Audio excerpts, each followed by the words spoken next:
Hello दोस्तों, स्वागत है आपका हमारे यूट्यूब चैनल में। आज की वीडियो में हमको आपको बताने वाले हैं कि प्रेजेंट परफेक्ट कंटिन्यूअस टेंस के नेगेटिव सेंटेंस कैसे करेंगे। तो चलिए शुरू करते हैं। राम 2 महीने से नदी में नहीं तैर रहा है। तो राम का सबसे पहले हम लिख देते हैं राम, एक वचन है इसलिए has.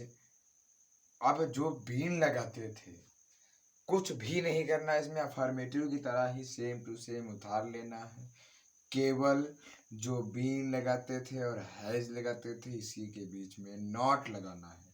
Ram has not been, Ram has not been swimming, SWING, swimming in the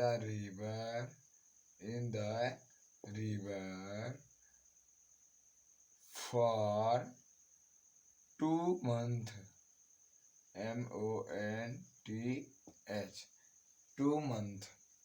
सूरज पश्चिम में सुबह नहीं उगता है। ये तो सबको पता है कि सूरज पश्चिम में सुबह नहीं उगता है, लेकिन इसको इंग्लिश में कैसे लिखेंगे तो यही हम बताने वाले हैं कि सूरज, तो the sun has not been. क्यों has?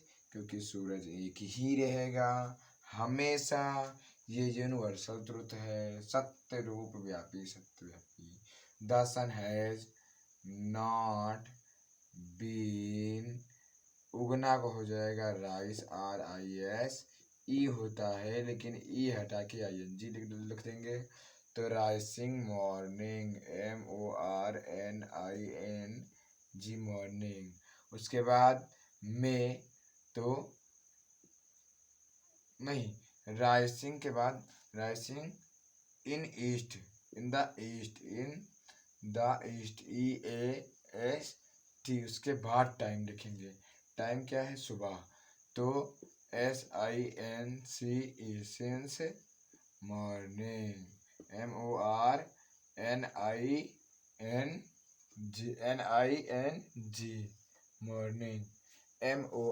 Morning, morning. Since the sun has not been rising in the east, तो ईस्ट माने होता है पूरब, वेस्ट माने होता है पश्चिम। तो यहाँ हम वेस्ट लिख दे रहे हैं, वेस्ट सिंस मॉर्निंग। अब तीसरा देखते हैं। तुम 2 साल से पढ़ने नहीं जा रहे हो, तो तुम का हो जाएगा यू।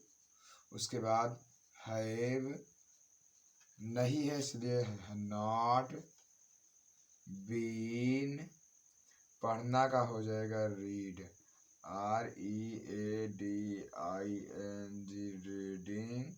और से मतलब यहाँ जो ऑब्जेक्ट है वो है ही नहीं है, तो सीधा हम टाइम को लिखते हैं। 2 साल टाइम अनिश्चित समय है तो फॉर का प्रयोग करेंगे। और 2 ईयर, YEARS, ईयर्स। क्या है कि क्योंकि इंग्लिश में जो होता है, संस्कृत में तो एक वचन द्विवचन बहु होता है, लेकिन जो इंग्लिश में होता है वो केवल सिंगुलर और प्लूरल होता है। और संस्कृत में एक व्यक्ति हो तो एक, 2 हो तो द्विवचन, और 3 हो तो बहुवचन होता है। लेकिन इसमें ऐसा कुछ नहीं होता, इसमें केवल सिंगुलर, और अगर 2 हो गए तो उनको प्लूरल बोलते हैं। चलिए आज के वीडियो में इतना ही। अब नेक्स्ट वीडियो में आपको हम प्रेजेंट परफेक्ट कंटिन्यूअस टेंस का इंट्रोगेटिव सेंटेंस बताएंगे।